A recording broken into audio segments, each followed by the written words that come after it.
Good morning, everybody. Matt Moda here to give you my favorite NBA player prop picks today. We're talking Saturday, February 1st. Happy Saturday, everybody. Happy February 1st, everybody. Of course, for all those who celebrate. I'm going to have 5 NBA player prop picks for you guys to lock in for today's NBA betting slate. So yes, the splash zone is back in your life. Now, before we can get into today's picks, we do have to do a recap from yesterday, which I think might have been the worst day of my life. In terms of raw units lost, we've had worst days, but the way in which it went down was brutal. So we won Nick Richards. He got 10 plus rebounds. He got 16. That was a cash. The 4 plays that lost, all 4 of them should have hit. In an alternate universe, we swept the slate yesterday. We had DeJounte Murray, 7 plus rebounds. He had 5 in the first quarter, and then he blew out his Achilles. We had Damian Lillard, 8 plus assists. He had 7 heading into the fourth quarter. He ended with 7. We had Gershon Yabusele, over 9.5 rebounds plus assists. Guess what? He had 9 heading into the fourth quarter, ended with 9. We had Ivica Zubac, 15 plus points. He had 14 heading into the fourth quarter.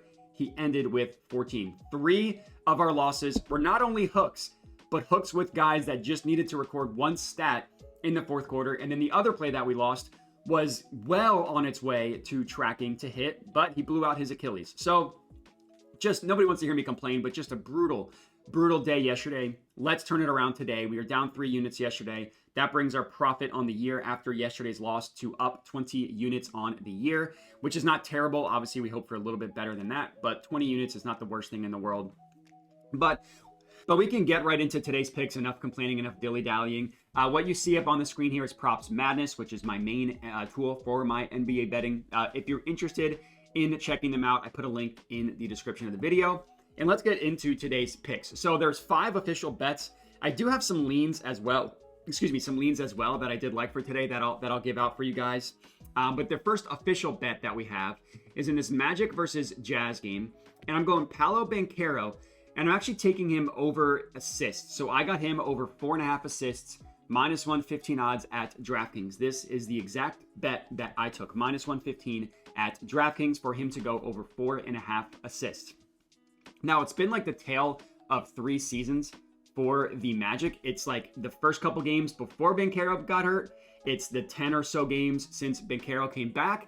But then it's also the 4 or so games since Banchero came back and Franz Wagner came back. So if we just look at the data with Franz Wagner, and we only look at since Franz came back from injury, because you see there's like a 3-month gap between these two play together. Now it's only been 4 days, so 4 games. It's a tiny sample size, but in those 4 games, he's gone over in 3 of the 4, averaging about 5.5 assists per game. And I like the fact that the 1 game he missed was just a gross game for the Magic in general. I mean, they lost by 29 to the Portland Trail Blazers. And I mean, he had 7 potential assists in that game. 7 potential assists is not a ton, but that conversion rate, only getting 3 of the 7, a sub 50% conversion rate, is pretty gross. And if you just look at Banchero in general, and you look at his entire season, he's like season is marred by a bad conversion rate. If you look at the games he went under, 3 of 5, that was first game of the year, that's fine. But then 3 of 8, 4 of 13, 3 of 8, 2 of 9, 4 of 14, 2 of 7, and 3 of 7. He's had these terrible conversion rate games with his potential assists to actual assists. Now, I get that part of that is because the Magic offense is very hit or miss. It can be pretty gross. They don't have a ton of plus shooting, plus offensive players on their team. So I get that he's probably not going to have the same conversion rate that you would expect. But the good thing here is this matchup against the Utah Jazz. I mean, the Jazz are literally the worst defense in the entire NBA, according to defensive net rating, 30 out of 30. You look at the graph here, I'm hovering over the matchup. The first thing you see, assists allowed, 4th most. Now, they allow the most assists specifically to point guards. Now, obviously, I know that Paolo Banchero isn't a point guard.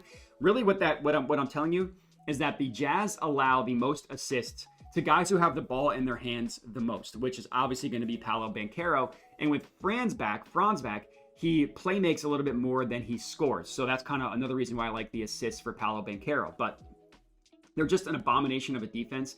And you look at how players similar to him have performed, it's these kind of point forward shooting or guys that kind of score first but can also play make type guys.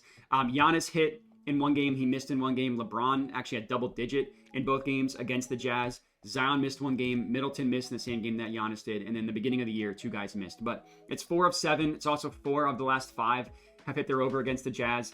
And, it's just kind of like a nice positive regression. The Magic just got their teeth kicked in by a Blazers team that's actually playing better recently. Now they get a beautiful matchup at home against it's in Utah actually. But either way, they get a beautiful matchup against a gross Utah team. A great way to bounce back after a tough performance. So Paolo over 4.5 assists, -115 odds at DraftKings. I really like. That's play number 1. Play number 2, we're going to go to the Hornets game. And I'm actually going to take Mark Williams, and I'm going to take him on the assists. Now, I was able to get this at +114 odds. That was at FanDuel, +114 odds at FanDuel. As you can see on the screen here, the Props Madness doesn't have FanDuel up on the screen. But check FanDuel, because before I hit record, FanDuel was offering the best price on Mark Williams assists. So definitely make sure to go ahead and lock that in. Now, it seems like a random market, but there are a couple reasons why I like it. Number 1, he's only hit it in 9 of 20 games. But you see, he's been much better recently. Now, obviously, there's a stretch here where he did, 3 of 4, he hit it. But more often than not, at the beginning of the year, he wasn't getting that many assists. A couple things changed. Number 1, the last 8 games, they started to play him a lot more. So his minutes were not nearly as spotty recently. We see 22 minutes. We'd hope for more than 22. That's actually not that great. But then 29, 36, 33, 30, 33, 31, and 33. So he's playing heavier minutes recently, every game of these except for the one. And they traded away Nick Richards. So in these, they've played 6 games. So in the 6 games without Nick Richards, obviously makes sense why he's playing more. 30 minutes in every single game. And he's gone over in 4 of 6 matchups. So if we just look at the games for Mark Williams, in which he's played 30 minutes, which I promise you it's not going to be that many, but you can do that on Props Madness. You can filter by minutes. Let's just look at 30 or more minutes. It's not that many games. It's 4 of 7. So there's one game where he played 30 minutes, where outside of when they still had Nick Richards, when he didn't get to the 3 assist number. It's a random market, but assist props for centers against the Nuggets have been a absolute just gold mine, and you can see that right here. So Props Madness, another thing that they do is they look at how similar players have performed against the team you're looking at. So similar players assist versus the Nuggets. Now this is just looking at the center position. So this is just all of the centers. How have they performed against the Nuggets? 13 of 15 have hit their assist prop over against the Nuggets. And you look at some of these matchups. Karl Towns, 3.5, had 5. Vooch, 3.5, had 6. Sabonis, 8 over under 6.5.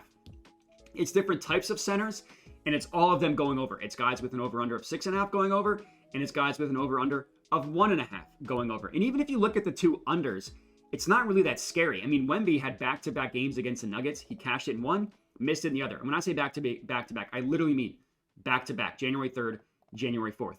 And then the other one that missed was Derek Lively. That was the first game of the year. Or no, excuse me, this was not the first game of the year, but this was, one center, Derek Lively, missing it. But either way, 13 of the last 15 is amazing. It's an incredible stat. And Mark Williams has been decent from an assist perspective recently. Now, obviously, as a positive regression type guy, I don't love the fact that he's hit it in 3 straight games.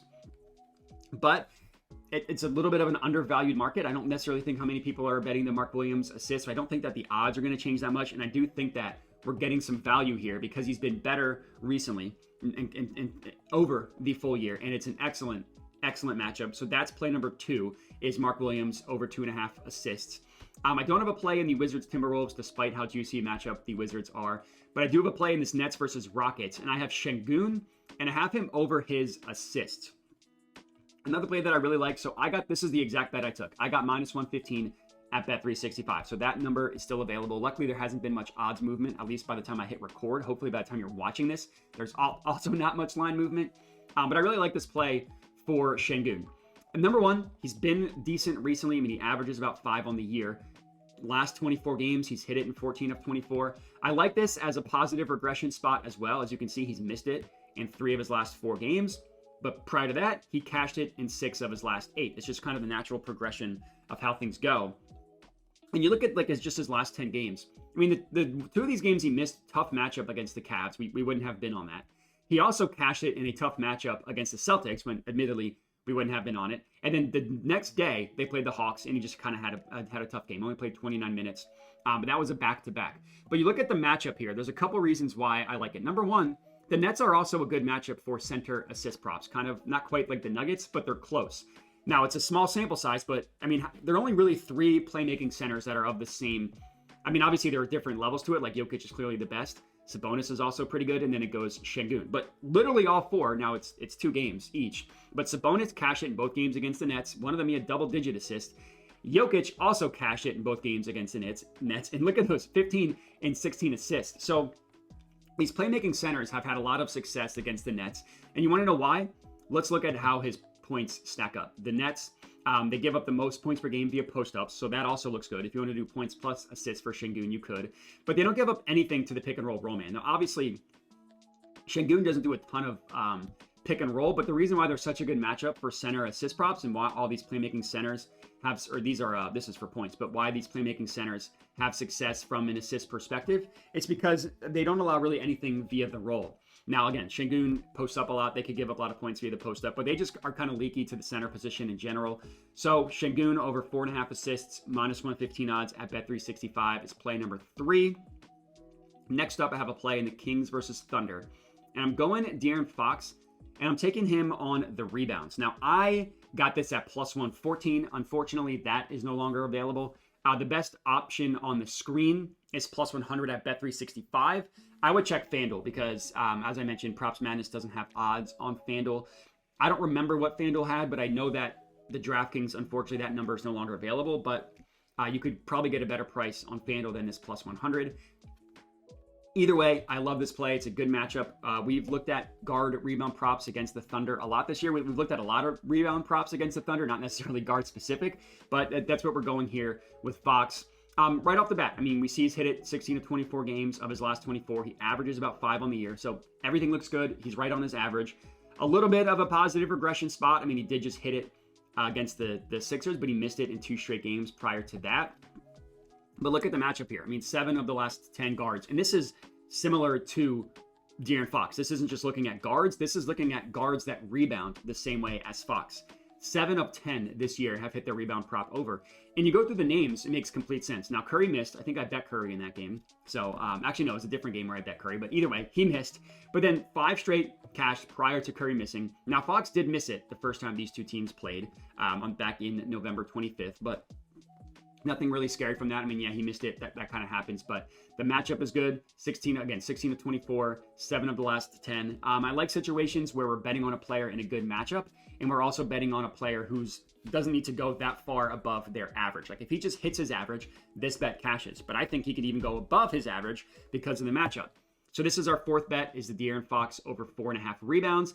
And then the last pick that we have here is in the Lakers versus Knicks game. And I took Josh Hart, and I took him on the rebounds.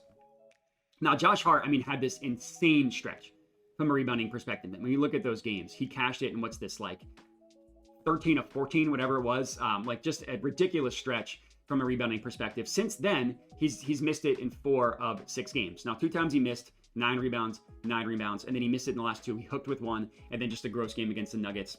Didn't even really get close in that one. But I like the fact that he had this absurd stretch and is now kind of somewhat removed from that. So we kind of get a nice fate of recent results, positive regression is what I call it. The odds are good, plus 110. This is the exact bet that I got.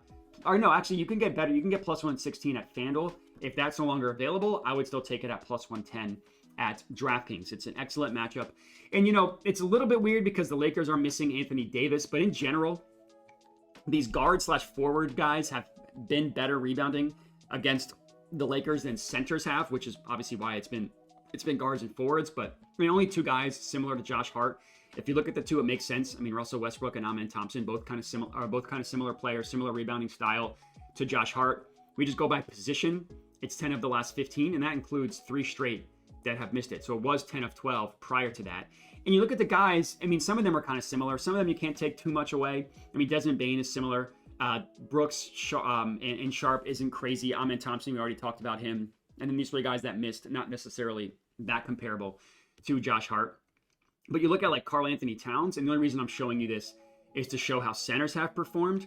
Karl Anthony Towns guys are 0 for 3. Granted, it's Naz Reid every single time, so there's not much you can really take away from that. But you just go by the position.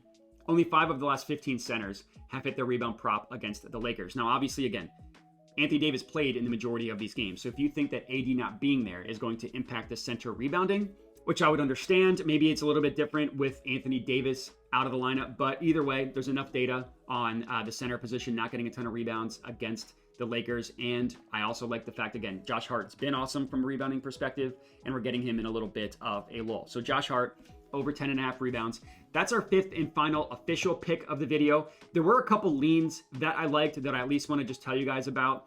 In this Hawks-Pacers game, Tyrese Halliburton, I really was close to taking him to score 20-plus points. Now, his main line over-under is 18.5, so if you wanted to take 18.5, you could. You could also go 20-plus for plus money, which is what I would do. He's been decent recently, like, his last 20 games or so. He's hit it 50% of the time. He's averaging about exactly 19 points per game. He's hit it in 3 straight, but he missed it in 4 straight prior to that. In one of those games, scored, 2 points? That was gross. It's a really good matchup for him. You hover over the matchup, you see the Hawks give up the 3rd most points per game to his play type, which is the pick and roll ball handler. They also give up the 2nd most points per game to his shot zone. That's what the D rank versus DPT and DSZ mean, which is the above the break 3. So it's a good matchup for him. But guys similar to him haven't really performed that well. Only 5 of 15 have gone over against the Hawks. And you look at Halliburton, he hasn't really performed well in the juicy matchups. Like, we're looking at matchups against bottom 10. These are matchups that teams that are bottom 10 guarding his play type. He's only gone over 18.5 points in 7 of 18 games. We look at, all right, what about his shot zone? How does he perform against teams that are bad at guarding the above the break 3? Same thing, we're looking at bottom 10. It's only 6 of 15. Now, if we look at teams that are in the bottom half of defensive net rating, which the Hawks are, it looks a little bit better. It's 11 of 19, so a little bit of a better hit rate there. And then if you buy into the narrative that Tyrese is going to be a little more motivated because he didn't get the All-Star, he's not an All-Star, then that would make sense. He's averaging 20 points per game, 21 against teams that are, this is just bottom half in defensive net rating. I put way more stock into these two because it's way more specific, but maybe the logic is he just dominates these bad defenses, and that's that. So if you like the Halliburton play, I wouldn't blame you. Nuggets versus Hornets, Jokic triple-double. I was also close to taking. He's been awesome from a triple-double perspective recently. His assists, he's had 10 or more assists. You see it's in 15 of his last 22 games. And in some of the games he missed 9, and then a bad game against the Knicks where he only had 6. From a rebounding perspective, it's a nice fade of recent results there because he hasn't gotten double-digit rebounds in 3 of his last 4 games, including last night where he only had 9. He had 6 in the first quarter and then just didn't really do much after that. So I get the Jokic triple-double. I didn't love the odds. If you just take him to record a triple-double, it's minus 115. If you do 15-plus points, if you add that, and then 10-plus rebounds and 10-plus assists, you can get to plus 105, which is a little bit easier to comprehend. And if you look at he scored 15 or more points, I think there's only one game this year he hasn't, right here, where he hasn't scored 15 points. I believe that's the case. Yeah, literally every single game he scored at least 15, except for one where he scored 10. So 15, 10, and 10, I think makes a ton of sense for Jokic. It's a little too scary for me, so I didn't bet it. Another lean that I liked was in this Suns versus Blazers game was Anthony Simons, and I actually liked him on the threes. It's a decent matchup for his 3-point prop against the Suns, who they gave up the 10th most points per game to pick and roll ball handlers and the 10th most points via the above the break 3-pointer. And if you look at Simons, how he has performed against teams that are just bottom half at allowing above the break 3-pointers, it's only 11 of 24, which doesn't really sound amazing, but it was a gross start to the year. And then you look at recently, he's cashed it in what? Cashed it in 9 of his last 12 against teams that are bottom 10 guarding above the break 3-pointers, which is, again, this stat right here. You look at his head-to-head, he's hit it in both games against the Suns, and the more important thing is the volume. 13 3-point attempts in this one, 10 in this other one. So if you think that his floor on 3-point attempts is 10, which he only did, it's a 2-game sample size, so this isn't necessarily safe to say, but if you think that is the floor, well, he has hit 4 or more 3-pointers in 13 of 14 games in which he's taken 10 3-pointers. So I think that, again, it makes a lot of sense for this one. You can get a decent price at plus 120 at Bet365. It's just a little bit scary backing Anthony Simons, and he's hit, every other game would point to this being a game, but he 4 3-pointers, 4 of 8, 2 of 6. He really hasn't taken 10. I mean, he hasn't done it in 3 straight games, so it's just, you're asking a guy to shoot 40 to 50% from 3, which is a little bit scary. But I mean, again, he has been really good in these matchups. But that's all we got. So 5 official bangers plus 3 leans for you guys to lock in. Real quick, I'll go through the official bets. It was Sengun over 4.5 assists. It was Paolo Banchero over 4.5 assists. It was Mark Williams over 2.5 assists. It was De'Aaron Fox over 4.5 rebounds, and Josh Hart over 10.5 rebounds. All rebounds and assist props tonight. Let's hope that comes through. Doesn't mess us up at all. But I appreciate everybody for watching. Make sure to like the video, comment, subscribe. Check out the links in the description of the video if you want to support the channel. Link to Props Madness. Link to my Dub Club where I send all my bets out. Only $5 a month if you're interested in that. But yeah, that's all we got. Thanks again for watching. Everybody bet responsibly and have a good one.